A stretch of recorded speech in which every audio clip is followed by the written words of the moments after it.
मालिक, आज मेरे बेटे की तबीयत ज्यादा खराब है।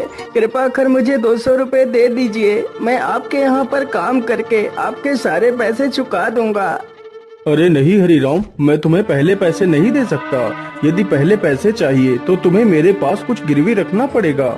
लेकिन मालिक, मेरे पास तो कुछ भी नहीं है जो मैं तुम्हारे पास कुछ गिरवी रखूं। नहीं हरीराम, तुम्हारे पास तुम्हारा खेत तो है। तुम उस खेत को मेरे पास गिरवी रख दो। जब तुम मेरे पैसे वापस कर दोगे तब मैं तुम्हारा खेत तुम्हें लौटा दूंगा। ठीक है मालिक, आप मेरे खेत को गिरवी रख लीजिए। कृपा कर मुझे पैसे जल्दी दे दीजिए। फिर वह सेठ हरीराम को पैसे दे देता है। पैसे लेकर हरीराम वहाँ से चला जाता है। सेठ धनपति राम बहुत ही कुटिल था, मानो उसका हृदय पत्थर के समान हो, जो लोगों की मजबूरियों का फायदा उठाता था। उसके पास अरे मोहन बेटा, जरा पानी वानी तो पी लो। तुम तो कितनी मेहनत करते हो। हाँ चाचा, क्या करूं, बिना मेहनत के तो कुछ होगा भी नहीं। हाँ बेटा, तुम्हारी इसी मेहनत की वजह से ही तुम इस छोटे से खेत में दोगुनी फसल उगा पाते हो।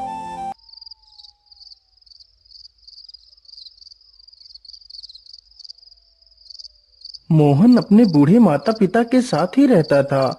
मोहन के पिता की तबीयत हमेशा खराब ही रहती थी। घर की सारी जिम्मेदारियां मोहन के कंधों पर ही थी। पिताजी, आज तो आपकी दवाई खत्म हो गई है। कोई बात नहीं बेटा, तुम कल मेरे लिए दवाई ले आना।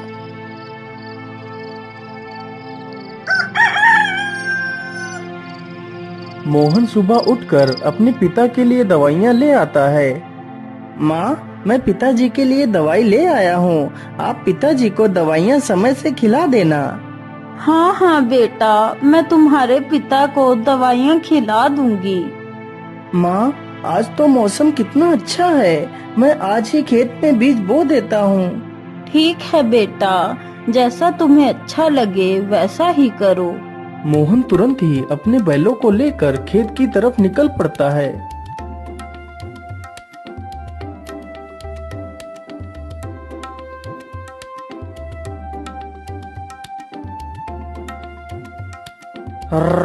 चल चल चल चल चल, आज हमें इस खेत को जोतना है और इसमें बीज बोना है। मोहन कुछ ही देर में सारा खेत जोत देता है और बीज बो देता है।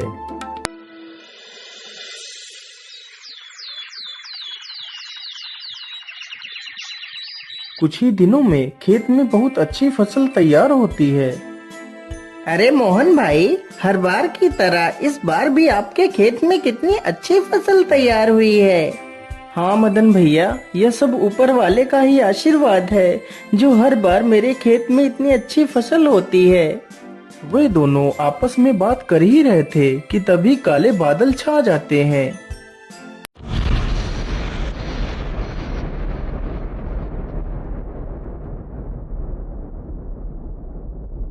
अरे मोहन भाई, यह अचानक से काले बादल कहाँ से आ गए? मुझे लगता है आज तो कितनी जोर का तूफान आने वाला है। चलो जल्दी से घर चलते हैं।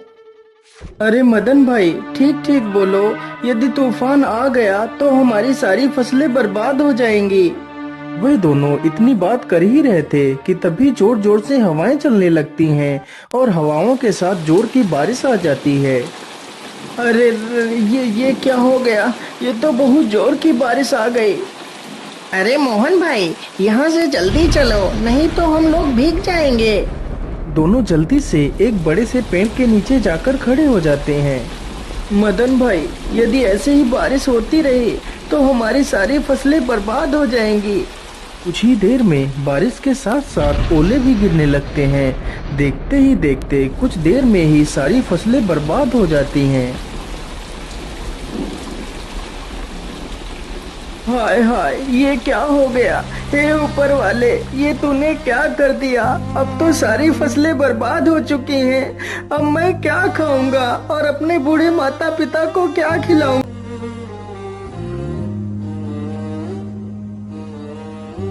बेटा, तुम चिंता मत करो, ईश्वर पर भरोसा रखो, सब कुछ ठीक हो जाएगा। नहीं पिताजी, अब कुछ भी ठीक नहीं होगा। हमारी सारी फसलें तो नष्ट हो चुकी हैं। अब हम क्या करेंगे पिताजी? बेटा, तुम चिंता मत करो। तुम कल ही सेठ धनपति राम के घर चले जाना। वह तुम्हें काम पर जरूर रख लेंगे।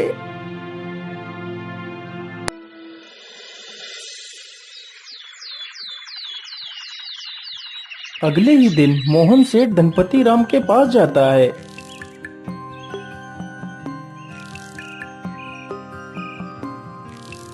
सेठ जी, मैं बहुत परेशानी में हूँ।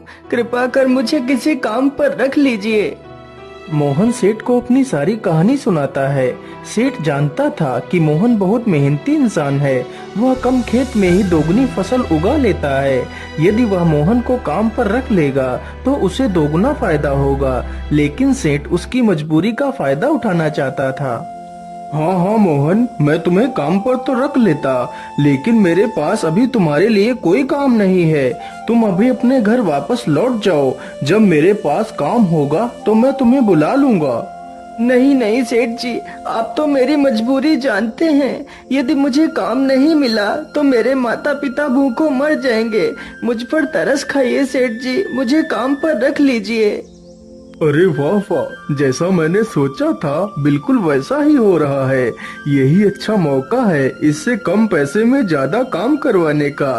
अच्छा ठीक है, मैं तुम्हें काम पर तो रख सकता हूँ, लेकिन मैं वैसे तो सारे मजदूरों को 300 रुपए देता हूँ, लेकिन मैं तुम्हें सिर्फ 200 रुपए दूंगा। यदि मंजूर है तो बोलो। हे भगवान, क्या करूं? यहाँ पर काम करने के अलावा तो मेरे पास दूसरा कोई रास्ता भी नहीं है। ठीक है सेठ जी, मैं 200 रुपए में ही काम कर लूंगा। मोहन अगले दिन से ही सेठ के घर काम करने लगता है। इसी प्रकार मोहन को काम करते करते पूरा 2 महीना गुजर जाता है। मोहन ने सेठ के खेत में दोगुनी फसल उगा दी। यह देखकर सेठ बहुत खुश हो जाता है। अरे वाह, मोहन ने तो इस बार कितनी अच्छी फसल उगाई है। वैसे अब तो मोहन का कोई काम भी नहीं है। मैं ऐसा करता हूँ, इसे आज की मजदूरी देकर काम से निकाल देता हूँ और इसकी 2 महीने की मजदूरी भी नहीं दूंगा। अरे मोहन, ये लो तुम्हारी आज की मजदूरी। अब तुम्हें कल से काम पर आने की कोई आवश्यकता नहीं है। लेकिन सेठ जी, आप अचानक से मुझे काम से क्यों निकाल रहे हैं? क्या मुझसे कोई गलती हो गई मालिक? नहीं मोहन, तुमसे कोई गलती नहीं हुई है। अभी मेरे पास तुम्हारे लिए कोई काम नहीं है। जब मेरे पास काम होगा तो मैं तुम्हें जरूर बुला लूंगा। लेकिन मालिक, यदि आप मुझे काम से निकाल देंगे तो मैं भूखों मर जाऊंगा। मैं अपने पिता के लिए दवाइयाँ कहाँ से लाऊंगा? मुझ पर दया कीजिए सेठ जी। सेठ मोहन की एक बात भी नहीं सुनता और उसे काम से निकाल देता है।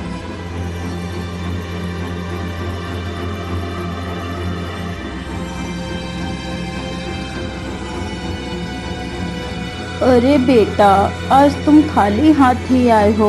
आज तुम घर का राशन तो लाए ही नहीं। माँ, मुझे माफ कर दीजिए। अब मैं आपके लिए कुछ भी नहीं कर सकता।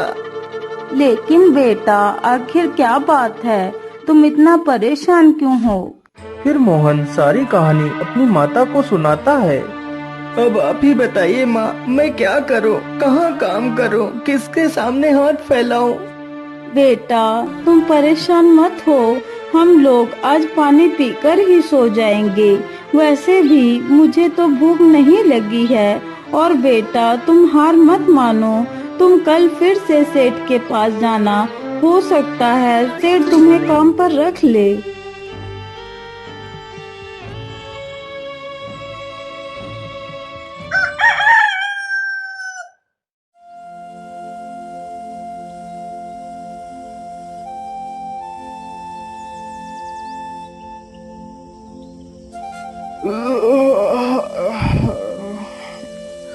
अरे सेठानी जी, आप मेरे लिए नाश्ता तैयार रखना। मैं जरा खेतों की तरफ से घूम कर आता हूँ। ठीक है, आप आराम से जाइए। तब तक मैं आपके लिए नाश्ता तैयार कर दूंगी। इतना सुनकर सेठ वहाँ से चल पड़ता है। तभी देखता है कि मोहन उसके घर के बाहर ही खड़ा है। अरे मोहन, तू इतनी सुबह सुबह यहाँ क्या कर रहा है? मालिक, मैं आपके पास ही आया था। यदि मुझसे कोई भूल हो गई हो तो उसे क्षमा कर दीजिए मालिक, लेकिन मुझे काम पर रख लीजिए। अरे मोहन, तू तो कितना बेशर्म है। मैंने तुझे कितनी बार मना किया है कि मेरे पास कोई काम नहीं है, फिर भी तू मेरे पास चला आता है। क्या तेरे अंदर कोई शर्म लिहाज नहीं है? मालिक, मुझे शर्म तो आती है, लेकिन जब मैं अपने बूढ़े माता पिता को पानी पीकर सोता हुआ देखता हूँ तो मुझे यह अपमान कुछ भी नहीं लगता। लेकिन मैं तुझे कोई काम नहीं दे सकता, चल भाग यहाँ से। इसी प्रकार कई दिन गुजर जाते हैं। सेठ मोहन को भला बुरा कहकर भगा देता है, लेकिन सुबह होते ही मोहन फिर से काम मांगने के लिए सेठ के घर पहुंच जाता है। लेकिन मैं तुझे कोई काम नहीं दे सकता, चल भाग यहाँ से। हे भगवान, मैं तो इस मोहन के बच्चे से परेशान हो गया हूँ, लेकिन यह तो सुधरने का नाम ही नहीं ले रहा। मैं ऐसा करता हूँ, कल सुबह होने से पहले मैं यहाँ से कुछ दिनों के लिए अपने रिश्तेदार के घर चला जाता हूँ, तभी मैं इस मोहन से अपना पीछा छुड़ा पाऊंगा। सुबह होने से पहले सेठ और उसकी पत्नी बैलगाड़ी में बैठकर वहाँ से चले जाते हैं।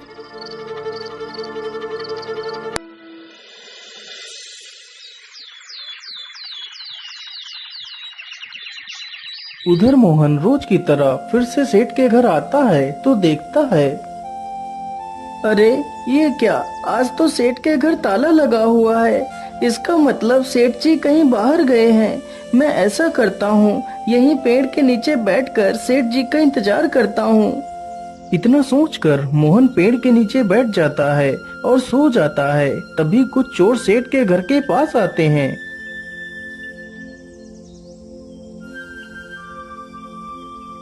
अरे लल्लन, आज तो यह दुष्ट सेठ है भी नहीं।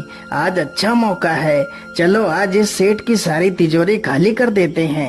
चोर जल्दी से एक पत्थर उठाता है और ताले को तोड़ने लगता है।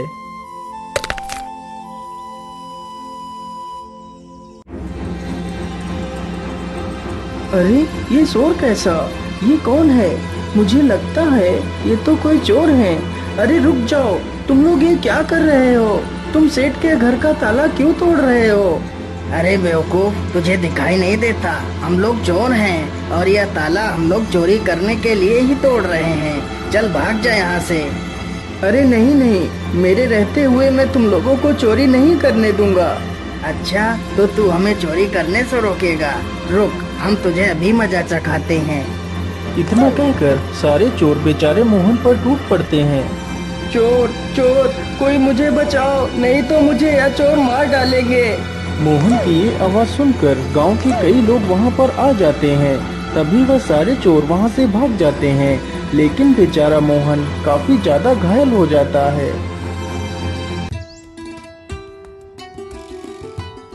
अरे सेठानी जी, अब तो हमें यहाँ पर कई दिन गुजर चुके हैं, चलो अब हमें घर वापस चलना चाहिए। इतना सोचकर सेठ और सेठानी दोनों अपने घर के लिए निकल पड़ते हैं।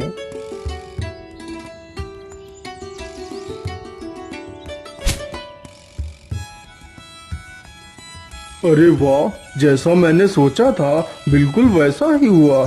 अब तो मोहन से मेरा पीछा छूट गया। लेकिन ऐसा कैसे हो सकता है? मोहन आज भी नहीं आया। मोहन इतनी जल्दी हार मानने वालों में से नहीं है। फिर वह आया क्यों नहीं? कहीं वह किसी मुसीबत में तो नहीं पड़ गया? चलो चलकर देखता हूँ। इतना सोचकर सेठ गांव की तरफ निकल जाता है। अरे मदन भाई, मोहन कहीं दिखाई नहीं दे रहा, वह कहाँ गया है? अरे सेठ जी, मैं तुम्हें क्या बताऊं, आप तो बर्बाद होने से बाल बाल बच गए। क्या मतलब? मैं कुछ समझा नहीं, तुम क्या कहना चाहते हो? फिर मदन सारी कहानी सेठ को सुनाता है। ये सुनकर सेठ के पैरों तले जमीन खिसक जाती है। सेठ जी, मोहन बहुत नेक दिल इंसान है। उसने आज तक किसी का बुरा नहीं किया है। कृपा कर आप उसे अपने पास रख लीजिए। नहीं मदन, मुझसे बहुत बड़ी गलती हो गई है। मुझे जल्दी से मोहन के घर ले चलो। सेठ जैसे ही मोहन के घर पहुंचता है तो देखता है मोहन घायल अवस्था में चारपाई पर पड़ा है। मोहन, मुझे माफ कर दो, मैंने तुम्हें बहुत तकलीफ दी। जिस इंसान को मुझे अपने गले लगाना चाहिए था, मैंने उसे ही तकलीफ दी। हो सके तो मुझे माफ कर देना मोहन। नहीं सेठ जी, आप माफी क्यों मांग रहे हैं? ये तो मेरा फर्ज था। मोहन, तुम कल से मेरे पास आ जाना, मैं तुम्हें अपना विशेष अधिकारी बनाऊंगा। फिर सेठ तुरंत ही मोहन की माँ को 500 रुपए दे देता है और अगले ही दिन से सेठ मोहन को अपना विशेष अधिकारी बना लेता है।